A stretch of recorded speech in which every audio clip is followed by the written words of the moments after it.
Bonjour à tous et bienvenue pour cette dernière conférence de cette première journée de cette nouvelle édition de Virtual Livre. Le thème d'aujourd'hui, thème sur l'animation, c'est assez rare, les machineries de l'animation de 1912 à nos jours. Pour en parler avec nous, Henri Stein, salut à toi. Bonjour.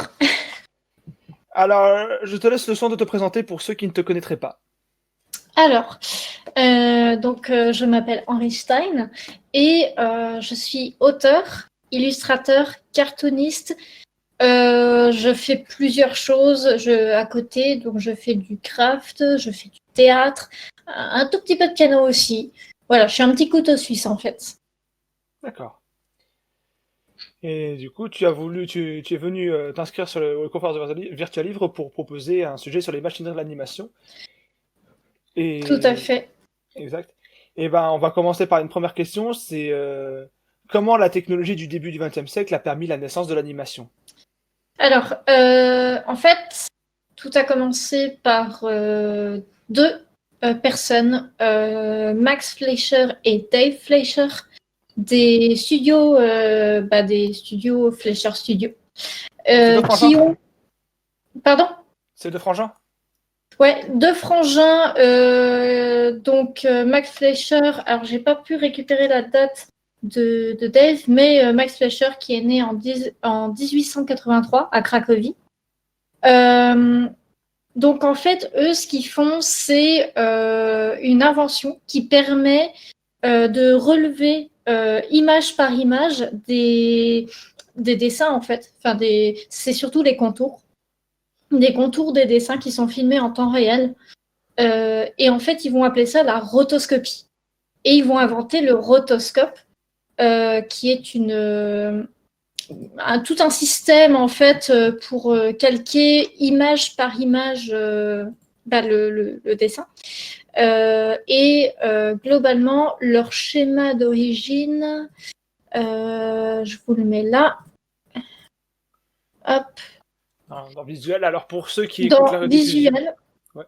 Pour ceux qui écoutent la conférence, vous pouvez retrouver les visuels sur le channel visuel de la partie conférence du serveur Discord. Et si vous voulez avoir à l'avenir si vous voulez à l'avenir avoir un coup d'œil sur les visuels, vous n'avez qu'à rejoindre le serveur Discord de Virtual Livre pour assister aux prochaines conférences. Petite précision. Voilà. Et donc, à savoir que le rotoscope est une machine, entre guillemets, qui est utilisée pour la première fois entre fin 19e et début du 20e siècle. Puis, l'invention est brevetée en 1915 par les deux frangins, suite à la production de leur série Out of Inkwell. Donc, c'est une série où notamment on verra Coco le clown et Betty Boop, que peut-être certains d'entre vous connaissent. Hop, copier, coller. Et donc voilà, tout commence avec cette invention-là, qui permet donc de faire des prises de vue en temps réel avec des images vraiment animées, image par image, frame par frame. Et en fait, le rotoscope, c'est globalement une table transparente sous laquelle on projette par réflexion en fait les images. Et comme ça, on pouvait tracer directement les contours sur les calques. Alors par contre, la grosse difficulté de la rotoscopie, c'est qu'il faut vraiment être détaillé. Parce que c'est du image par image, donc chaque millimètre compte. Et c'est une technique qui va être difficile à gérer au niveau de tout ce qui est flou. Les flous, ça occulte un peu l'image, ça lui donne une certaine qualité, on va dire, qui est un petit peu granuleuse et un petit peu passé, quoi. Donc, il y a eu quelques films qui ont été filmés via rotoscopie. notamment Blanche-Neige en 1937 ou La Reine des Neiges en 1957. On a aussi une première version du Seigneur des Anneaux en 1978. Par Ralph Bakshi, qui a utilisé ça durant sa carrière en règle générale. Voilà. Et donc, ça va être principalement cette technique-là qui va durer un bon moment, qui va être beaucoup utilisée, perfectionnée, améliorée. Donc voilà. Parce que bon, après, ça va être... Après, ça commence à remonter plutôt vers le début 20e, moitié 20e. Tout ce qui est utilisation du cellulo, tout ça, tout ça. D'accord, donc... et comment les machineries précurseuses de l'animation ont évolué durant le XXe siècle? Donc tu as en partie répondu, mais si ça peut permettre de développer. En fait, voilà, comme je disais, il y a la technique du cellulo qui est apparue grâce à David Spencer, qui est un des projectionnistes de Walt Disney Studios. Alors, Disney a fait une particularité, c'est qu'ils ont séparé leurs projectionnistes de caméras statiques et des autres. Je vous explique après. Et là, sur l'utilisation des cellulos en eux-mêmes, c'est ce qu'on appelle l'animation phototransfert. Donc, en fait, on transfère directement sur des cellulos. Donc, c'est des petites des espèces de feuilles un petit peu transparentes, enfin totalement transparentes même. Et on les peint donc soit recto, soit verso, soit les deux. Et ensuite, elles sont passées et animées. Sur des caméras, et justement les caméras, alors il y a eu la caméra statique du projectionniste classique, et Walt Disney a fait une grosse avancée à ce niveau-là, c'est qu'ils ont commencé à utiliser des caméras multiplanes. Donc la caméra multiplane, c'est une énorme machine qui nécessite 3 à 4 personnes, voire plus. C'est en fait le principe de la caméra multiplane, c'est de permettre de superposer les plans pour avoir des décors en mouvement. Pour, par exemple, quand votre personnage il marche, du coup, au lieu que ça soit juste le personnage qui marche, eh ben, il y a le décor qui suit derrière et on peut faire défiler comme ça, par exemple, des arbres, des maisons, ce genre de trucs. Et par contre, la caméra multiplane, elle a un gros défaut, c'est qu'elle est extrêmement coûteuse en énergie, en main-d'œuvre, et c'est donc très coûteux de l'entretenir et donc de payer la main-d'œuvre aussi. Du coup, ce qu'ils ont fait, c'est que à la fin des années 80, Walt Disney et Pixar décident d'utiliser le système de CAPS, donc Computer Animation Production System. C'est un ensemble de logiciels qui, en fait, fait tout le travail de transfert des cellulos, aussi des mouvements de caméra, tout ça, par électrographie. Et l'électrographie, c'est UbiWorks le premier qui l'utilisera. Tout simplement, en fait, un jour comme ça, il a l'idée de photocopier des dessins de ses animateurs directement sur les cellulos. D'accord. Voilà. Donc, en fait, l'électrographie, ça permet notamment de colorier beaucoup plus facilement les dessins. Parce qu'en fait, l'électrographie va permettre de créer des zones. Donc, en fait, les coloristes, après, peignent à l'intérieur des lignes. Ça fait de très grosses lignes.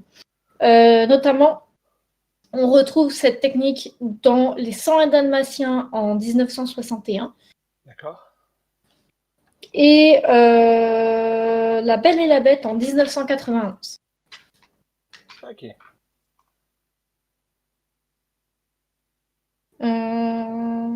Ouais, donc ça va être surtout ça qui va beaucoup évoluer en termes de technique dans les studios. Alors là, je prends essentiellement Disney, Fleischer et Warner, Pixar.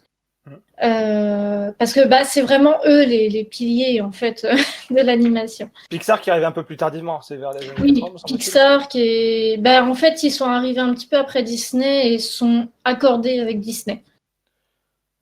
Après, bon, les autres, c'est vrai que bizarrement, on en parle, ceux qui sont arrivés en dehors de Disney, ceux qui étaient là en dehors de Disney, je connais juste Le Roi et l'Oiseau parce qu'on en avait un temps plus un peu parlé, mais c'est vrai que il n'y avait pas tant de concurrence que ça du côté de Disney. Non, il y a Fleischer Studio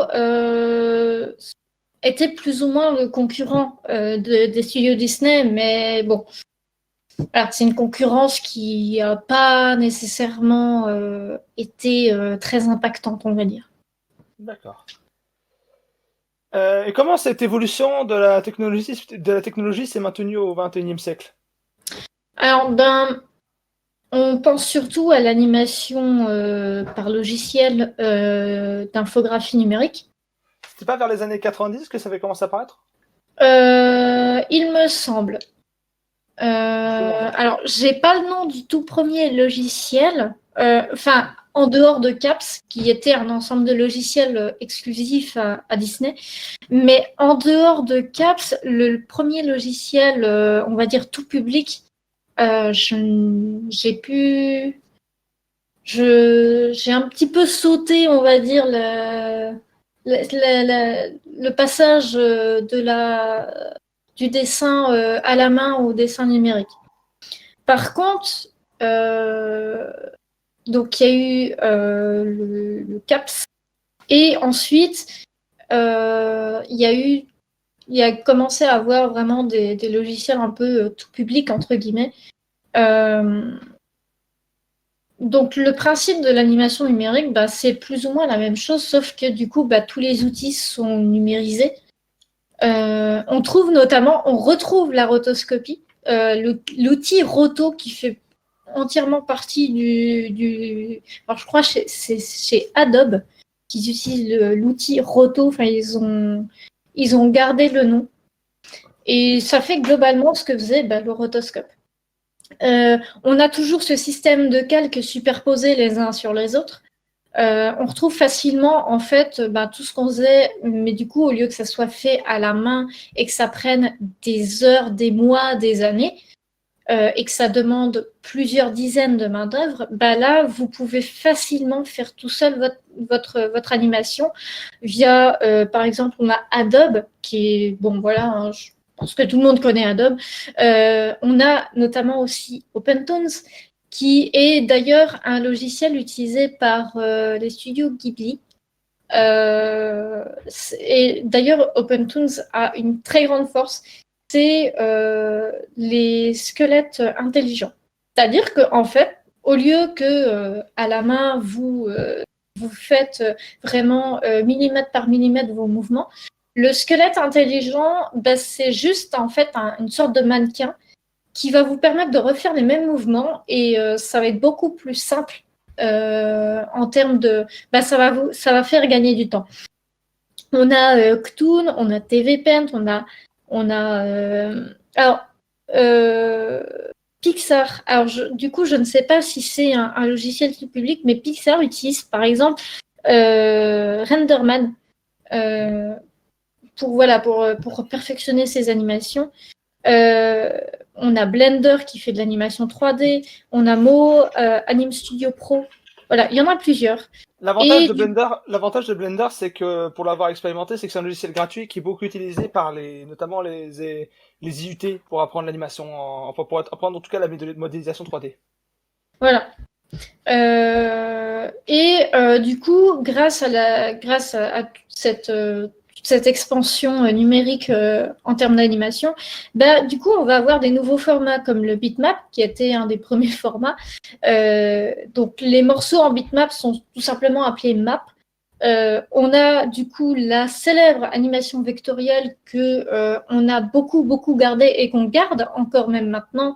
Je vois des dessins animés qui sont toujours faits en vectoriel. Et puis on a la fameuse 3D, les intégrations CGI. Voilà, il y a vraiment tout plein de techniques qui sont développées. Et maintenant, on peut même... alors oui, d'ailleurs, dans les techniques qui sont développées, j'ai failli oublier de parler également du stop motion, qui est une technique d'animation photo par photo. Donc là, par contre, on est plus sur quelque chose en longueur. C'est très très long parce que forcément, il faut faire vraiment image par image. Donc, mais là, c'est pas juste du dessin, c'est vraiment la personne déplace la figurine, prend la photo, redéplace la figurine, reprend la photo, et ainsi de suite. Et notamment, Il y a aussi le clay motion aussi, oui, c'est avec la pâte à modeler. c'est ça. Et notamment un film, alors je dis récent, mais c'est vrai qu'en 2020, il est plus très très récent. Mais il y a un film qui est récent, entre guillemets, qui utilise justement ces techniques-là. C'est Kubo et l'armure magique, qui est justement un film où les figurines sont en argile, les décors en papier mâché, et c'est photo par photo, photo par photo. Et le film est juste bluffant parce que voilà, on se laisse porter, on oublie qu'en fait, c'est juste des figurines en argile qui ont été photographiées des milliers et des milliers et des milliers de fois. Ça marche très, très bien. Et puis, au fur et à mesure, maintenant, il y a Flip à Clip, qui est une application sur mobile, tablette. Il y a Procreate qui fait aussi... Alors, c'est sûr que c'est beaucoup plus sur le dessin, mais ils font aussi un peu d'animation. Enfin, il y a des plugins pour faire un peu d'animation. D'accord. Bon, après, Procreate, c'est exclusif à Apple. D'accord. Dernière petite question, comment vois-tu l'évolution de l'animation dans les décennies à venir? Alors, en fait, je me dis que vu comment on est parti sur la 2D, puis la 3D, puis la 3D sur mobile, etc., etc., je me dis, en fait, on pourrait totalement utiliser le support de la réalité virtuelle, donc la VR, comme support pour faire de l'animation. Par exemple, le remake du Roi Lion qui était sorti en 2019, il utilise ce procédé. Alors, du coup, tous les dessins ont été dessinés numériquement. Mais par contre, les mouvements des animaux, les mouvements, par exemple, des arbres par le vent, etc., en fait, tout a été posé en VR. C'est-à-dire que le producteur, il a mis son petit casque VR et il s'est déplacé dans un environnement préconçu. Et il a ensuite fait mumuse avec ses lumières, ses ombres, les mouvements, tout ça, tout ça. Et donc, en fait, je me dis, c'est totalement un chemin que pourrait prendre l'animation dans le futur. C'est que du coup, on pourrait être dans cette immersion-là de la VR et pourquoi pas même les regarder en VR. Mais bon, ça, il y a encore un petit peu de chemin à faire. Parce que pas d'être un peu contraignant, parce que la VR, faut une certaine mobilité. Est-ce que ça risque pas d'être contraignant? Je me dis, ouais, comme toutes les techniques d'animation, il y a des avantages et il y a des contraintes. Mais là, la grosse contrainte de la VR, ça serait effectivement la mobilité. Parce que, à l'heure actuelle, les moteurs VR sont très bien conçus en termes de jeux vidéo, tout ça, mais il y a quand même une certaine limite dans l'espace. C'est un espace qui est assez restreint par des polygones. Donc, à voir si l'outil même de la VR se perfectionne pour éventuellement faire vraiment de l'audiovisuel un peu plus poussif. D'accord. Ok, donc merci d'avoir répondu à toutes ces questions. On va maintenant passer aux questions du public. Est-ce que vous avez des questions à poser?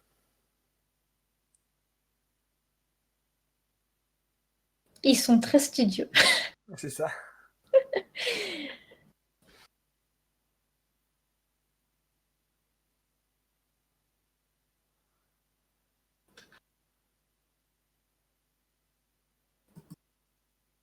Personne?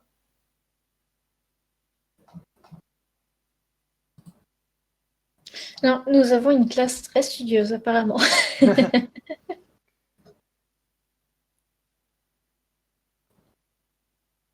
Bon, Je pense que c'était peut-être assez clair. en effet. Bon, ben, c'est la fin de cette conférence. Merci à tous d'y avoir assisté. Merci à toi, Henri. Merci. Est-ce que tu as un petit mot pour la fin? Euh, ben, oui, non, je sais pas en fait. Tu sais pas, t'as aucune idée? J'ai aucune foutue idée, à part portez-vous bien, passez une bonne convention, tout ça, tout ça. Ok.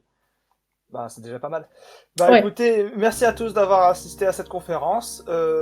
Ces dernières reprendront demain. Alors, les deux conférences qui vont suivre demain ne seront pas animées par mes soins, mais seront animées par Ya. Là, c'est pas pour raison de bug technique comme la première, c'est simplement parce que ça a été décidé ainsi à l'avance. Donc, Ya qui est mon assistant, donc c'est lui qui va animer les deux premières conférences de demain. Moi, je vous retrouve du coup, bah, pareil, de 20h30 à 22h pour une conférence sur le thriller avec Séverine Lanté. Je vous invite si ça vous intéresse. Et pour les autres, ben, je vous souhaite un bon salon Virtual Livre. Merci à tous. merci.